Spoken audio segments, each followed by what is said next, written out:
Assalamualaikum warahmatullahi wabarakatuh. Perkenalkan, saya atas nama Ratu Multi Sunanda dengan NIM 220903500015. Perkenalkan, saya akan menjelaskan sebuah pembelajaran pengembangan paragraf. Pengertian paragraf. Paragraf merupakan kesatuan pemikiran dalam menggabungkan beberapa kalimat yang saling berkaitan antara kalimat yang satu dengan kalimat yang lainnya dalam membentuk sebuah topik. Paragraf memang peranan penting untuk mengorganisasikan pikiran-pikiran kita dalam bagian-bagian atas kelompok. Itulah yang menunjukkan bahwa paragraf terdiri dari kalimat-kalimat yang membicarakan topik atau tema tertentu. Dalam suatu paragraf yang baik dituntut adanya syarat-syarat sebagai berikut. 1. Kepaduan paragraf. Koherensi adalah adanya kemampuan untuk merangkai kalimat sehingga berkaitan satu sama lainnya sehingga logis dan serasi. 2. Kesatuan paragraf. Yang dimaksud kesatuan adalah tiap paragraf hanya mengandung satu pokok pikiran yang diwujudkan dalam kalimat utama.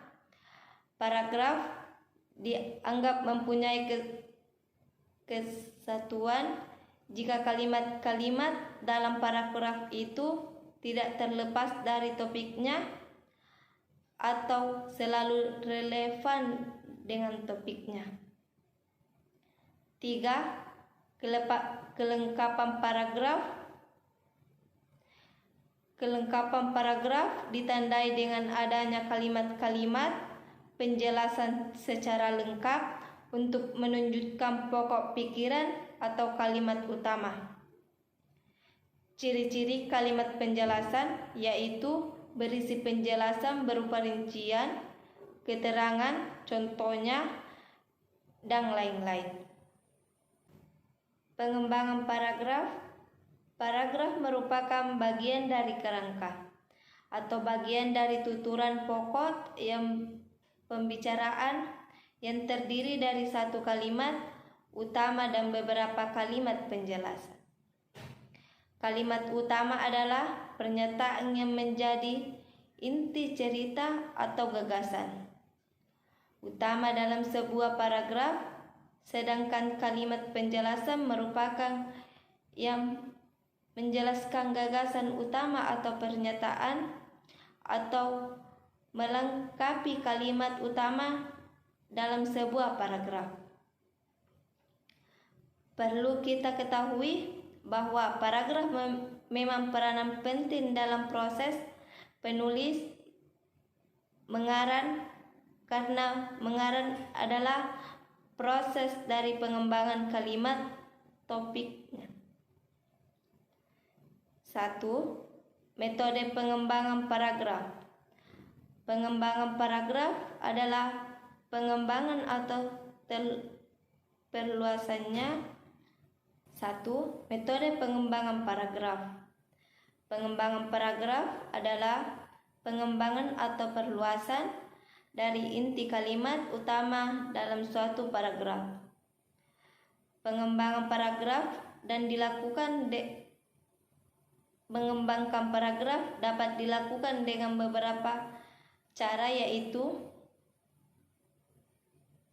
cara definisi. Pengembangan paragraf melalui mengumpamakan penjelasan atau pengertian dari suatu masalah yang membicarakan serta diungkapkan dari berbagai sudut pandang kata-kata yang digunakan dalam mengembangkan paragraf secara definisi. Cara analogi. Analogi adalah bentuk pengungkapan suatu objek yang dijelaskan dengan objek yang memiliki suatu kesamaan atau pemikiran.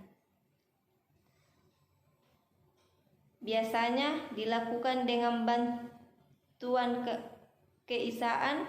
Kata-kata keisaan yang digunakan yaitu ibaratnya seperti dan bagaikan. Cara contoh-contoh.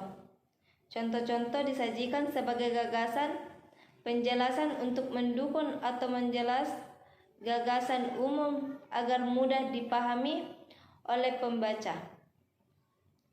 Kata seperti misalnya, contohnya, dan lain-lain merupakan ungkapan dalam mengembangkan paragraf. Cara sebab akibat.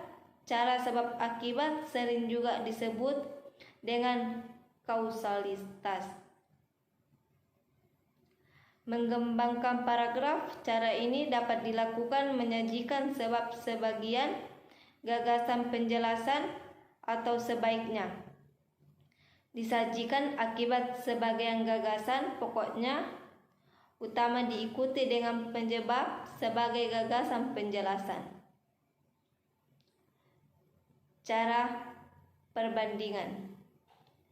Cara ini merupakan sebuah pengembangan paragraf yang dilakukan dengan membandingkan guna penjelas suatu paragraf.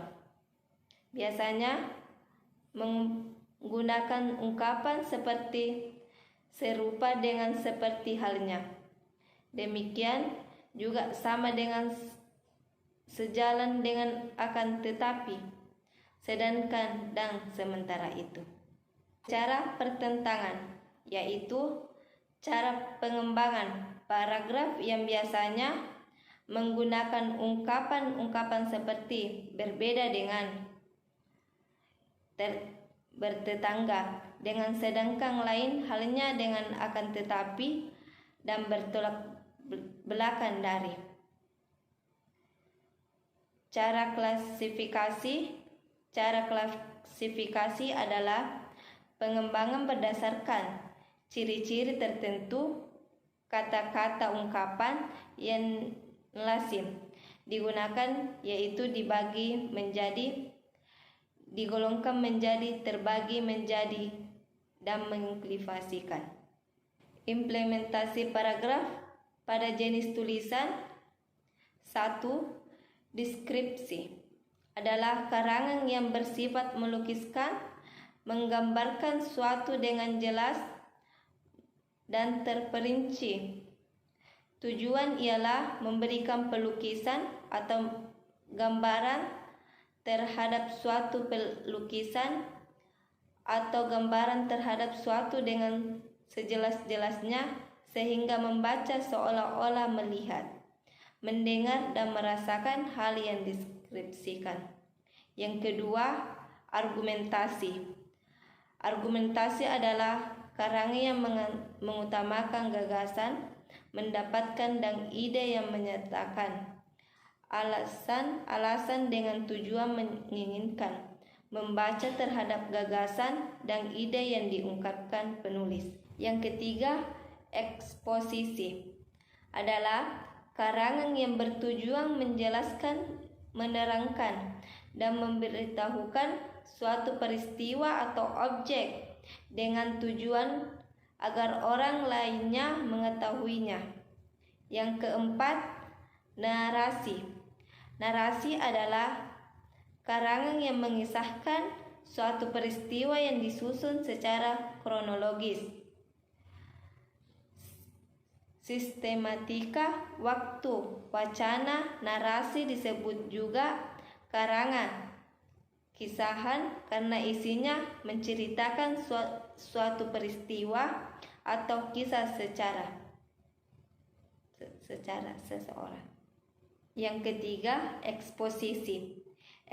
Eksposisi adalah karangan yang bertujuan menjelaskan, menerangkan dan memberitahukan suatu peristiwa atau objek dengan tujuan agar orang lain mengetahuinya. Yang keempat, narasi. Narasi adalah karangan yang mengisahkan suatu peristiwa yang disusun secara kronologis, sistematika, waktu.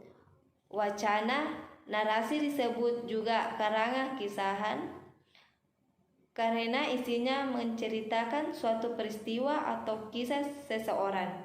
Yang kelima, persuasi adalah karangan yang sifatnya mengaruhi, mengajak dan mengajurkan suatu pada orang lain membaca untuk membuat atau bertindak sesuai dengan harapan penulis dalam wacana persuasi. Terdapat kata ajakan seperti ayo atau menari. Dan saya akhiri dengan ucapan wassalamualaikum warahmatullahi wabarakatuh.